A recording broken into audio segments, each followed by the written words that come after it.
Boom.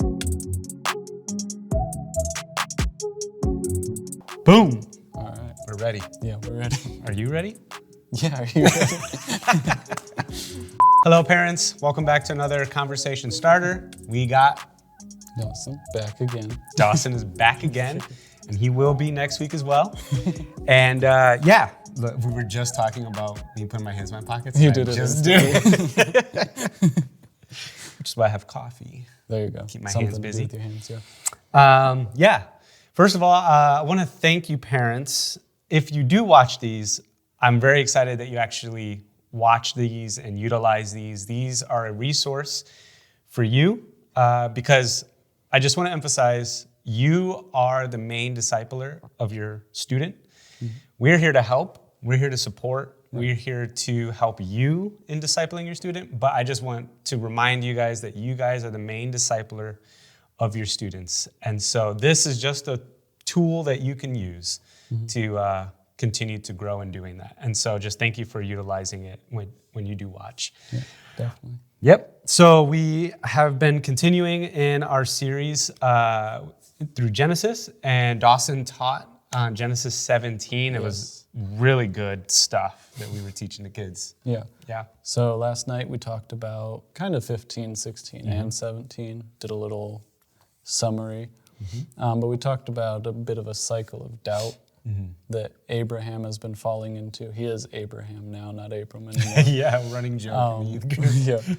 But I just talked about how wild it is because this is a cornerstone chapter. This is the one where Abraham changes his name. You know, you have things like the covenant being more affirmed. It's still not, Isaac's not here yet, but God gives him a time frame. He's like, next year at this time, you know. And he gives him the physically being set apart. And so there's three really huge steps in the covenant are made.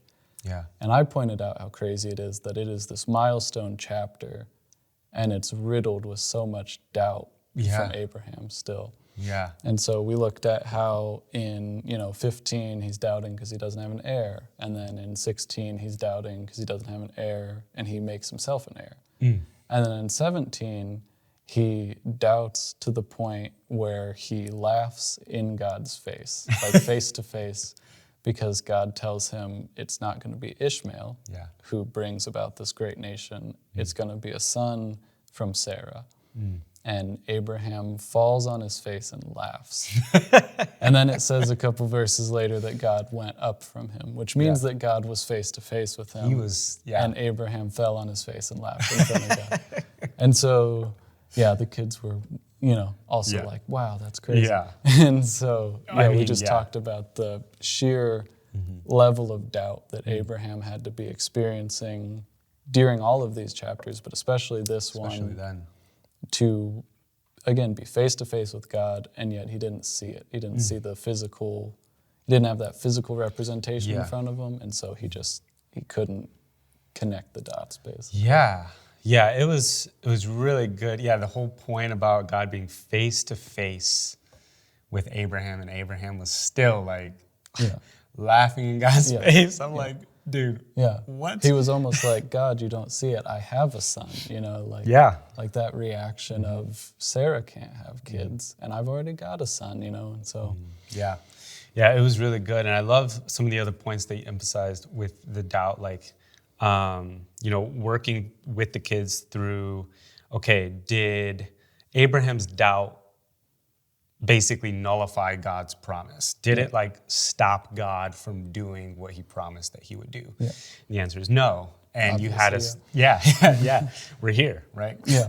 And you linked it with 2 Peter 3, where it says, what does it say? That a day with the Lord is like 10,000 years. Yeah. That one, yep. And so just re-emphasizing for God, this wasn't like a huge long time. He's outside of time. He's seeing the whole spectrum. He's above it all. But for Abraham, he's waiting 10 years, and then he's waiting some more years, and then he's waiting, and he's like... Yeah, he's 99 years old, and he really doesn't think a child is on the cards at this point. He's lost that. And so, we just talked about how we talked about specifically when it says God is not slow to fulfill promises as we understand slowness. Yes. And so we looked at that, how even how Abraham didn't see the fulfillment of the promise, because in 15 it talks about a blessing coming from his offspring. Yep. That blessing was Jesus, and that was, centuries away. Yeah. And so, Abraham didn't even see the full fulfillment of his promise. And I made the point that he didn't know. He didn't know how important it was or how big it was, Yeah, So, and that was a really good point. Yeah, it was just a really good message and teaching with doubt because it's so prevalent, not only with teens, with young adults, with older adults, maybe even some of you. I mean, we were just talking like it is inevitable that we are going to face doubt. If Abraham faced doubt while being face to face with God, then we can't expect to go through life and not like experience any doubt at all. Like it's just, we're setting ourselves up for some severe discouragement if we set ourselves up thinking like, okay, because I'm Christian, I'm just not going to doubt. Yeah. It's like I made this choice once, so I'm never going to question the choice for the rest of my life. Yeah. It's like, no. You're still human. Yeah. And there are things you just don't understand. Like you just can't comprehend God in all of the fullness that he is. And so that's what that's what you were leading us to really help the kids understand. And I just think it's so important. So parents, I think for you guys, this is great opportunity for you to be able to just engage with your student with this concept of doubt. Because again, I can almost guarantee you every single one of them has experienced doubt in God to some capacity, some extent, some way. It's also a really good opportunity for you, like I think before we were talking, of you sharing your own doubts with them. I think we've been emphasizing this a lot actually with the conversation starters, like use your personal testimony. Yeah. Share examples, Yeah. And we also talked a lot about perception of God. We talked about Abraham's perception of God and why it mattered. Why, he was perceiving, he was focused on the physical. Yeah. And so he couldn't see what God was doing. And so we didn't answer the question. We just left it with the kids, but we said, what do you perceive God as? When you think about God, what comes to mind?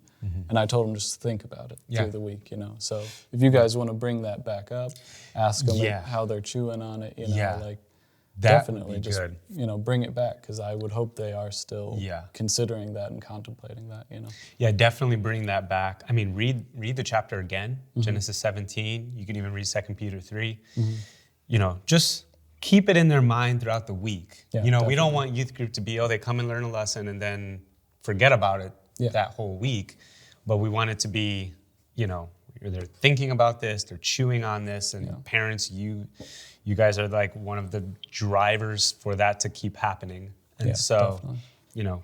Ask them these questions. And so, we got like 3 questions maybe you can engage with them with. The first one being, like asking them, when do you find it easiest that you experience like doubt in God? Yeah. For Abraham, it was when he was waiting. Yeah. He's waiting years and years and years for this promise, and God he's assuring him, but then he's waiting more years and years and years and years. Yeah. And so it's like during this process of waiting where it's like, he was very susceptible at multiple points to the doubt, taking over. Yeah. Which is why Ishmael's there. And it's, like he was very perceptible. He waited 10 years and then he was like, maybe this is happening, maybe it's not. And so then he gave in to that doubt. So and I would encourage, again, this is where you guys step in and share your own experiences with them, where just being like, even just the practicality of it, being like, I experience doubt when I look at stuff like this, and they'll be like, oh, that's a practical thing, as opposed to just being vague about it. Like, you don't have to share your deepest, darkest secrets, but be as specific as possible. Yeah. Because it's definitely helpful. Yeah, and examples will help them to process, because it's just a hard step in faith to acknowledge that doubt exists. And so we're trying to walk through that with them so that they can take those steps and overcome it, as opposed to being weighed down by, I've doubted God, I've stepped away from God, Yep. I mean, Yes, everything that you're saying. Because, yeah, like I think we get scared of the doubt, which it is a scary thing to experience definitely. doubt. You know, I mean, especially if, you know, you love the Lord, you want to believe, but we're also human and we experience doubt. Yeah. And so I think walking through it with them is really helpful for them. Yeah. So I think for the parents, you know, you guys keep doing that. Mm-hmm. You know, you talked about this, so we don't really have to hammer it home or anything, but like, what is your perception of God when you experience doubt? You know, like in the doubt, maybe ask your student, like, how are you perceiving God when you are doubting? Like, Yeah. are you thinking like he's holding back? Are you thinking like maybe he's not good right now? You're thinking maybe he'll pull back if you admit to it. Yeah. Maybe, is he going to bring the hammer down Yeah. that I'm doubting? Yeah. You know, like what is the perception that you're having, student, about God when you doubt? Yeah. Because I think, like you said, it's important. It's important how we perceive God and to have a right perception of him. Yeah, definitely. And so maybe even the third question here would, and maybe this could help that perception, is what encourages you about this moment with Abraham and God? Yeah. You know, because I think one of the things that maybe is hard is when, and this is why testimony is so good, is hard when we feel like we're the only ones who are doubting. Yeah. Or it feels not normal that I'm calling myself a Christian, but I don't feel like it, and I'm experiencing doubt, you know? Yeah. It's nice to hear someone else who is further along in their faith and you've seen that outcome. It's nice to hear that, I did that too. And this is what helped me through it, and maybe it'll help you too, you know? Exactly. And especially with this story with Abraham, the ending of it, he does still set himself apart for God. Yep. And so he goes through this whole kind of cycle of doubt and of, again, laughing in God's face. Yeah. But then at the end, he still sets himself and his nation apart for God. And so just emphasizing that point of like, especially if you have experience with it in your own life, emphasizing it didn't stop me from pursuing God. It didn't stop me from pursuing those answers. You know, like if it's a specific question, maybe help your student to find an answer to it, you know? And so, just, again, reinforcing it's not the end of the line with doubt. Doubt is a step in the middle, you know, that we get through, we step over it. It's not this roadblock. It's just something we have to kind of work our way around or over through, you know, however you want to put it. That's a good, oh man, that's good. I wish I could write it down so I can re-emphasize it because it's so good. It is good. So, thank you guys for watching. Yeah, thank Take these questions.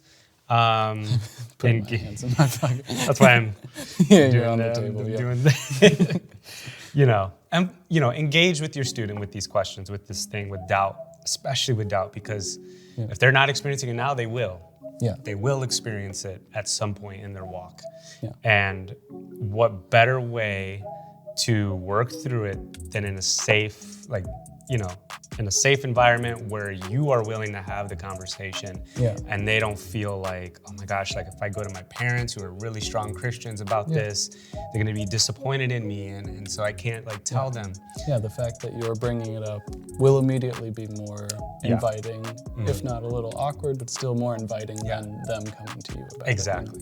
Yep. So definitely take it, roll with it, and so I hope you guys have a great week. And we'll see you guys next week. Yeah. Bye.